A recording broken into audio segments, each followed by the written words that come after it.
Good evening and welcome to Aspire. I am your host, Arian, and tonight we have a very special guest. She is Pat Olson and she is a psychic. Hi Pat, thank you for coming to Aspire. Thank you for having me. So, what qualifies you as a psychic? Being a psychic is, I think everyone is. It's just knowing what buttons to push in your brain. Everyone has gut instinct, woman's intuition, and then it's learning how to develop that from there. So you're saying I'm a psychic as well? Have you had deja vu? I might have. I feel like everyone has had that kind of feeling. I think everyone has that. Everyone has an intuition of, do you know who's going to be on the phone? Have you ever experienced, I knew you were going to call me? I have a lot of experiences where I can guess the outcome of my friends' relationships. I think we all have that one. Yeah, but I don't think of myself as a psychic. So what makes you a qualified psychic? Well, I've been tested, number one. I think that the percentage of accuracy that you have, I think the feedback from people giving you. What do you mean by you've been tested? I had a university send me parapsychologists, and they ran tests on me. Okay, what kind of questions do they ask you? They gave me a list of objects, because at that time I did psychometry, which is the reading of metal. And they brought me a very long list and a group of objects. And I had to give them my answers off of the questions and my feedback off of each item. So say they give you, what kind of metal would they give you? Oh, they gave me objects, they gave me metals, they gave me a chunk of metal off of an airplane that had crashed. Okay, so let's take that for example, a chunk of airplane. So what question did they ask you, like what you? Well, you hold it and you tune in my radio frequency into that object, and your first instinct tells you about that object. Right. And so I wrote it down. So what kinds of readings would you get from that? Well, that particular object came from a very famous plane crash, only I didn't know that. I just had to write down what I got. And I kept seeing coffee. Coffee? I didn't understand why I was getting coffee. Well, the plane crash happened because the flight engineer had gone down below because the pilot had spilt coffee in the control panel. Oh, wow. And people don't realize that when a plane crashes, any usable part is reused on other planes. And that flight engineer had gone down to see if he could fix the problem in the belly of the plane. And his ghost haunts all the other planes that all the usable parts are on. Wow. And that still occurs today. That's amazing. Right. There are so many questions that I have from that little story. I know. So do you see ghosts all the time? I do see spirits, yes. Are there ghosts around here right now? Not in this building, okay, actually. Good. Yes. Maybe in that ambulance, but no. So tell me about how these abilities, you started knowing you had these abilities. When I was 18, I was involved with my high school date, and he went to Vietnam. And at that time, it took 2 weeks to get a letter from the war zone. He would be writing questions, and I was writing the answers. They were passing like this in the mail. We thought it was kind of cute. Then he came home, we got married. I knew who was on the phone, I knew who was coming over. Again, woman's intuition, cute. Then 7 years later, 6 years later, I had a baby, a son, but during the pregnancy I had a stroke. All of a sudden, all the rest of it was there. Every house we lived in had spirits. It was haunted. We just thought, okay, somebody must be following us. So you had a stroke and then you started seeing spirits? No, we were seeing spirits before that. Oh, okay. But more abilities surfaced with the stroke. I'm sorry, did people think you were crazy? No. At any point? No.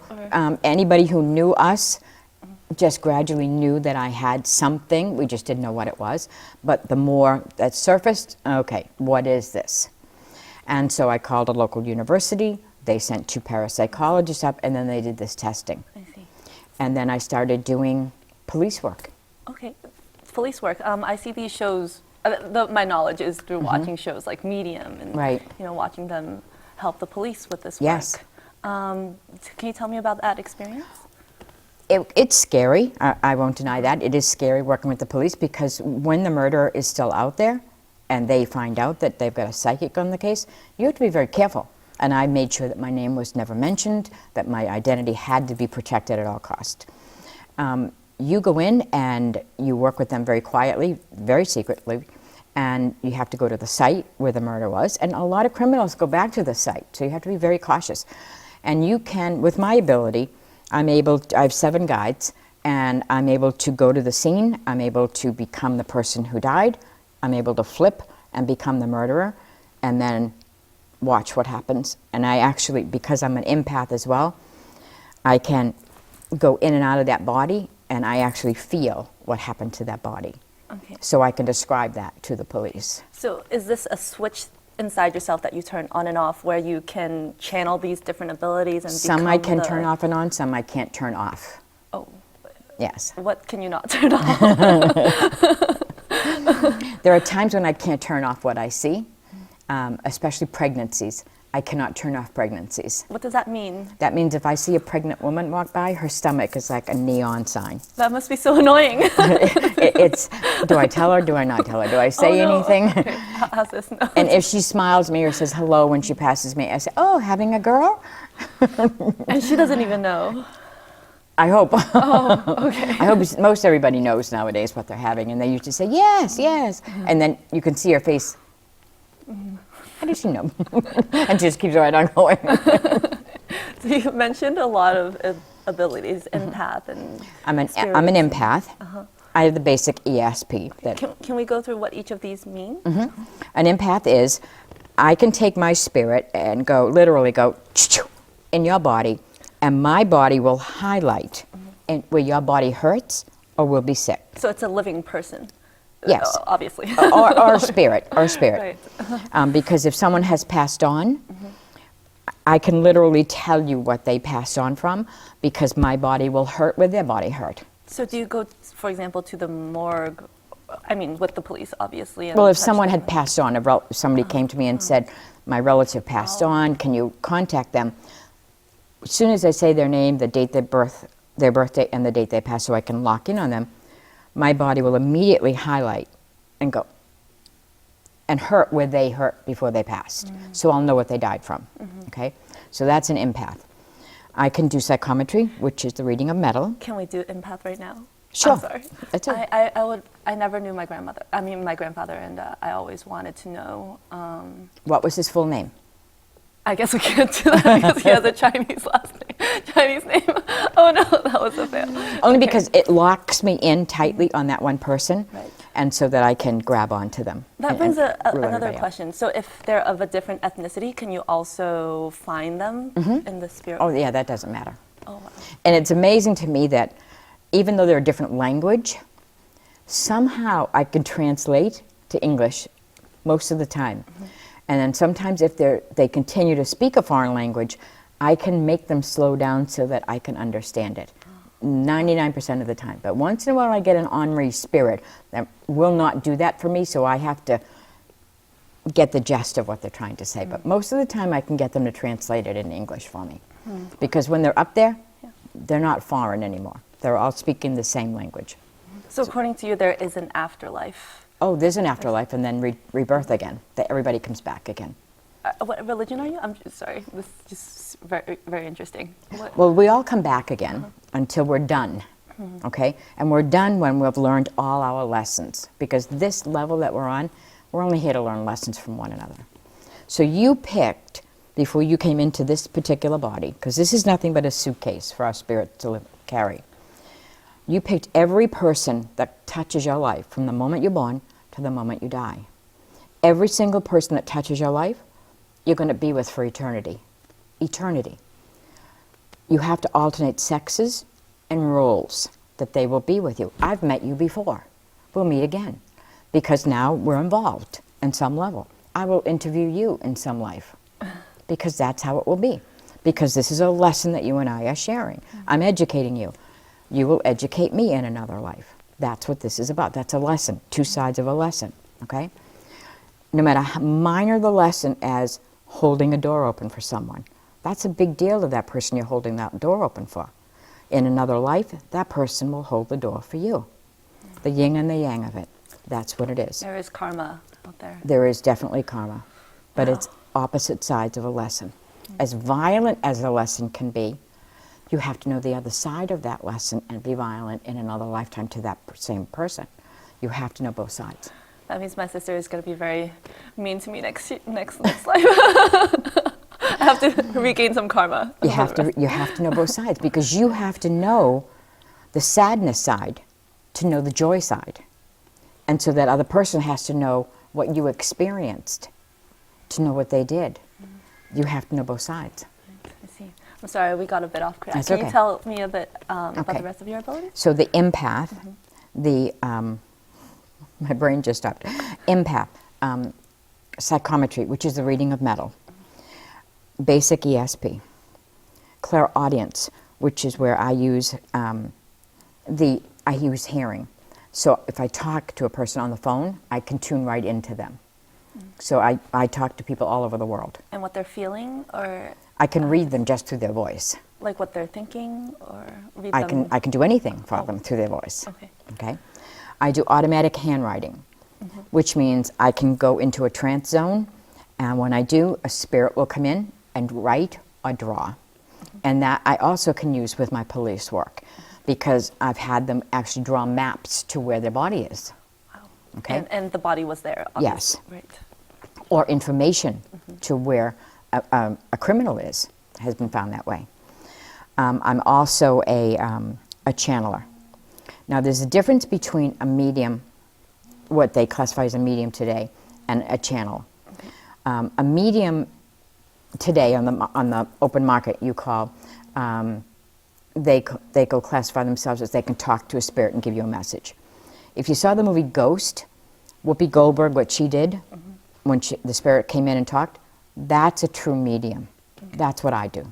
Okay. I can talk to a spirit. I can get a spirit here and talk. As far as I'm concerned, a psychic should be able to do that. Okay.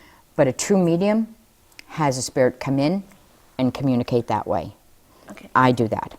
Okay. So do you call on them? I call can. on the spirits? Yes. Okay. I can bring them up, and I also have a spirit. He's my guide, but I can also sum up one who's not been a human, who's a much higher entity, and his name is Kai. And he came through probably 14, 15 years ago, and he is phenomenal with wisdom and information to pass on. So he entered your life 14, 15 years Yes. ago? Mm-hmm. And he's never been a human? He's never been a human being. Okay. No, he's just a higher entity that comes through. So what is his role in this crazy world of ours? To guide. Okay. To guide and pass on information. I guess you might call him a spirit life coach. An angel, maybe? No, no, just a higher entity, a Holy Spirit, really, technically. But wise, very, very wise. Very wise. Does he teach you lessons or guide you in a certain path, or what does he do? I wouldn't say he guides any one person in a path, but he guides humanity. Humanity. He's extremely smart and very wise. He will answer specific questions for individuals, but he's basically over, I would say, everyone about life, life in general. But he only talks to you. I mean, no, he only talks to I've you. had group sessions where he's come through for the whole group. Okay. And been very smart and done healings. He's done actual healings on people. Oh, wow. Yeah, he's very cool. I wish I could talk to Kai. He's very cool. I had a friend who's a holistic doctor, and he gave me a chant to say, and that brought him through the first time he came through. Oh. And so then his name is Dr. Mark Mincola, and he began to think that Kai was his buddy. And I managed Mark's office for a little while, and Mark was writing a book, and he would say, I'm not busy, can we just call Kai up? And I said, what do you think this is, 1-800-CALL-KAI? If there is such a number, I would like to have that number because I need some guidance. I know. So where has Kai guided you, for example, or guided others? I think he probably brought me more peace within myself and helped teach me how to stay calm inside. I, like a lot of people going through divorces and whatever, get to be a nervous wreck.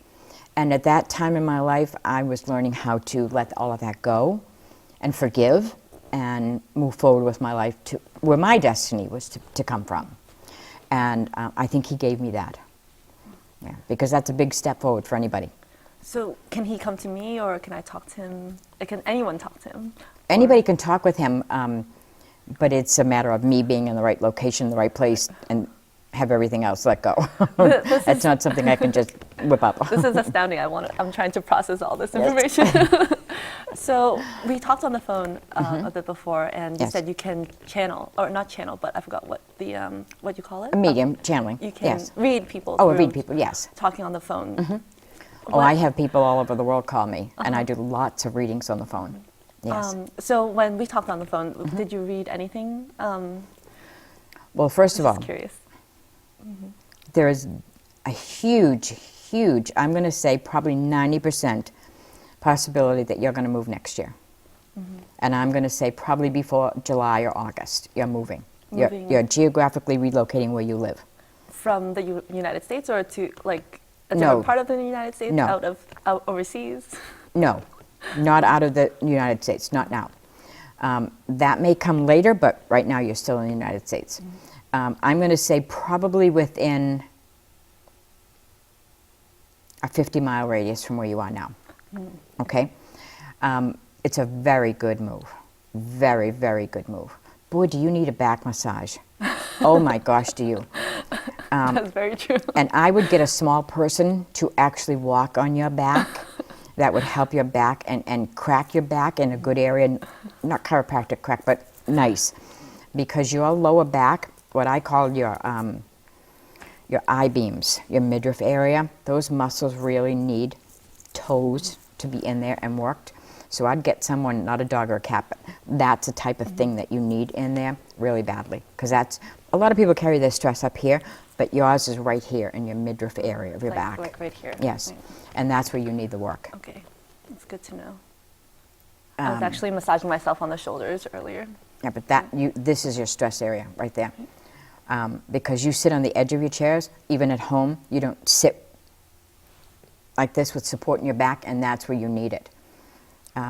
So you'd be really good if you got a yoga ball, a big yoga ball, and you just put yourself over it like a cat and arched your back up and put your face down to the floor and just rolled back and forth and let everything go soggy floppy over it, and that would help those muscles so much. And just roll back and forth. Can I be a devil's advocate a little bit here? That, I can tell my mom that she needs a back massage. Everyone in these days and age needs a back massage. But yours specifically for that area. Okay. Most people would say it for the top of their neck and their shoulders, but you definitely the I-beams. Okay. Well, let's get back to your abilities. Okay. You also talked on the phone about this amazing story with a couple. Oh, Jason and Amy. Yeah. Can you tell our audience about this? I was on a radio show as a guest a couple of years ago called Social Women. It was on the internet. And one of the co-hosts of it was a model, very famous model, Amy Diaz. And she said, I want to meet the right man. I'm tired of just dating, blah, blah, blah. And I told her about this man she was going to meet. Polished shoes, cufflinks, I described him. Very short time later, she met this man. First date they went out, he showed up with the polished shoes and the cufflinks. Yeah, because not many people have cufflinks these days. That is correct. They began dating instantly. They are now one of the lead couples on The Amazing Race. Right, currently, right? Currently, yes. And they had a big premiere party for the first opening show this season of The Amazing Race. I was invited. And they showed everyone their entry videos. And they had a clip of me on their entry from the radio show that was on the internet, actually. And I was blown away. That must have helped them get on the race. It did. It did. And they're such a beautiful couple to look at. And they had gone to Paris a couple of months after they started dating, climbed the Eiffel Tower. And that was part of their video. And they sent it back to them and said, it's too clean. You're too nice.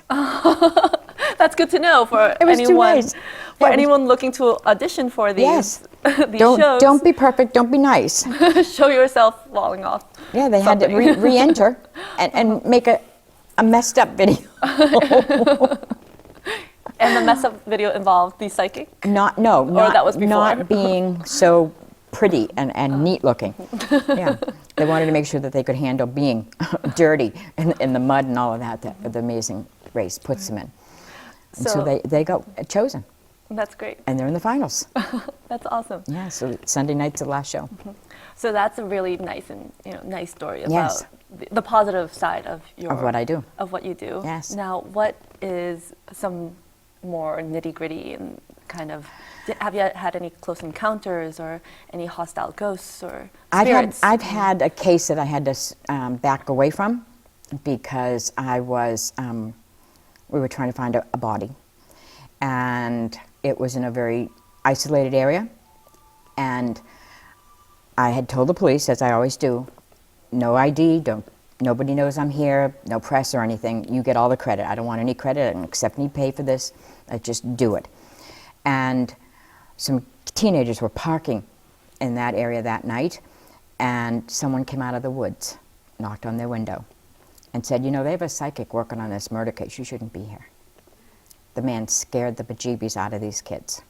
And the man fit the description of the man that I told them was the murderer. They immediately went to the police station. That was it. I was done. I was done. How did they know a psychic was working on the case, this man? I was done. That was it. I said, I'm done. Wow. Somebody's in the woods watching us. I'm done. Yeah. So I backed away. Right. Do you have any protection, like people protecting you I while do. you're working on these cases? I do now. I Right. do now. Yeah. Right. That's good to hear. Yeah. And I think you are working on some cases right now. You're, of course. Yeah, I can. Right. I right. can. Yeah, I can. What other projects are you working on? I'm working on a radio show out of Rhode Island. That's what I'm Exciting. working on now. And I have 2 potential TV shows that are in the works. Right. That you're not allowed to talk I'm about. not allowed to talk about them yet. Right. Speaking of TV shows, what do you think about the portrayal of mediums in the media, and when they talk about if there's haunted houses and they have on the Discovery Channel they have these kids going through haunted houses. I think And some of those are really good. Some of them are ridiculous, but some of them are really good. What Yeah. are some ridiculous ones that you think are completely false? I Is don't- that I don't know. okay? How about the good ones then? I think TAPS is great. I think TAPS is really great. I think they go in and they do a very professional job. What is TAPS? TAPS is, they are based out of Rhode Island, and they go in and they do proving and disproving of spirits in a house. And I think and you have to be able to disprove something. Even I am cynical at times and have to disprove something. Like you said, you're a skeptic. I'm a skeptic too at times. And, I can say, oh, I don't think so. And you have to do that. You have to be able to do that. Even if I go into someone's house and they say, I really think I've got a lot of spirits. Nope, sorry. You don't. Sorry. But I hear all these noises. Yeah, but they're not spirits. It's your house settling. It's not spirits. Not every house has spirits. Sorry.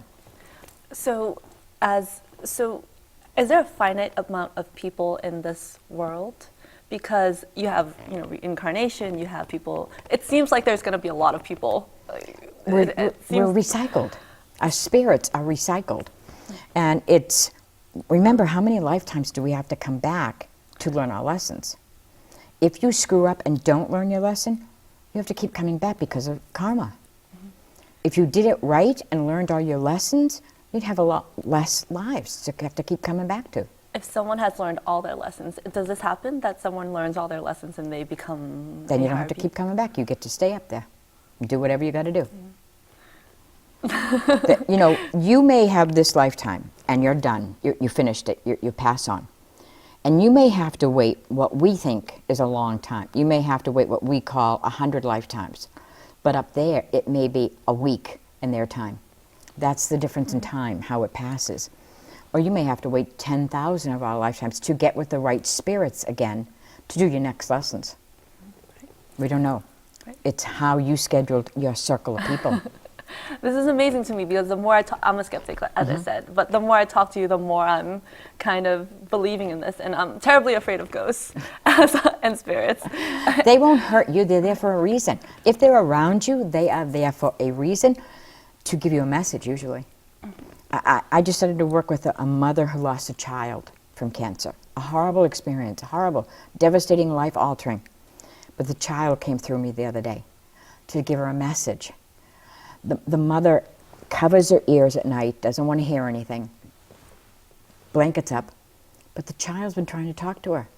She can't hear her. So the child said, please, move your hair. I'm trying to talk to you at night. So the mother cried because she didn't know. And she wondered why the child hasn't been able to talk to her or get through to her in any way. Now she'll be able to talk to her. And the child said, get a little chime so I can ding it, because it takes tremendous amount of energy for them to do that. It takes a lot of energy. By dinging a chime, a child can do that very easily, so you'll know they're there.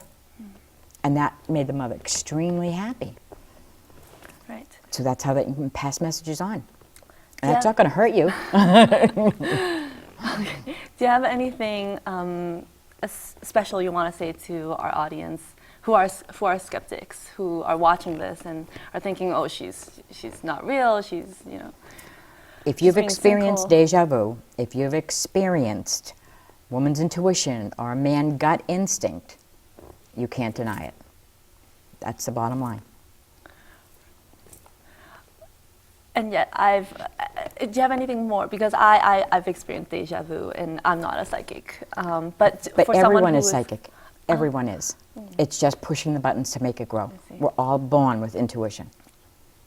Every one of us. So- It's just making it grow. I would love to be able to push some button in me and turn my psychic abilities on. I said the same thing until I was 18. And I saw psychics, and I kept saying, I want this to be like you. I want this to be like you. And she said to me, no, you don't. No, you don't. I said, yes, I do. And she said, you will never be able to shut it off, because she couldn't.